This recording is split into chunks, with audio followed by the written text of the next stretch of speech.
আসসালামু আলাইকুম ভিউয়ার্স, আমি নাহার সাবিকুন নাহার। তো আমাদের এখানে আজকে দেখেন কি পরিমাণ মেঘ, ঠিক আছে, অনেক মেঘ দেখেন, প্রচুর পরিমাণ। কিছুক্ষণের ভিতরে বৃষ্টি আসবে। তো আমি একটু বাইরে হয়েছিলাম যে কয়েকটা ভিডিও বানাবো, কিন্তু মেঘের জন্য তো কিছু করতেই পারতেছি না। আমাদের এখানটা এত সুন্দর যা আপনাদের বলার বাইরে।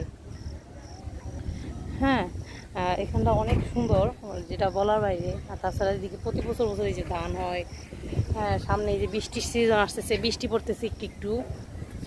উফ, সেই ভালো লাগতেছে, ফোটা ফোটা বৃষ্টি পড়তেছে। বেশি দেখেন কি পরিমাণ বাতাস, এখানটাও অনেক পরিমাণ বাতাস। তো আমাদের এই গাজীপুরে কে কে আসতে চান, বেড়াইতে চান, সবাই অবশ্যই কমেন্ট করে জানাবেন। সামনে আমাদের আরও ভিডিও আসবে।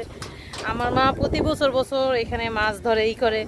তো মাছ ধরার ভিডিও আমরা অবশ্যই করবো, যে আমাদের এখানে কি কি মাছ ধরা হয়। তো আপনারা সবাই অবশ্যই আমাদের সেই ভিডিওটা দেখবেন এবং লক্ষ্য করবেন। আর আমার এই ভিডিও যদি ভালো হয়, অবশ্যই আপনারা লাইক কমেন্ট শেয়ার করবেন। হ্যাঁ, আরও ভালো ভালো ভিডিও করতে চাই। আসলে আমরা তেমন ভালো কোনো ব্লগ বানাইতে পারি না, তারপরে যতটুকু পারি নিজেদের মতো চেষ্টা করি। ইতিমধ্যে বৃষ্টি পড়তেছে অনেক, ঠিক তো বেশি সময় থাকতে পারতেছি না। তো আজকের মতো সবাইকে ধন্যবাদ। সবাই ভালো থাকবেন, সুস্থ থাকবেন। আল্লাহ হাফেজ।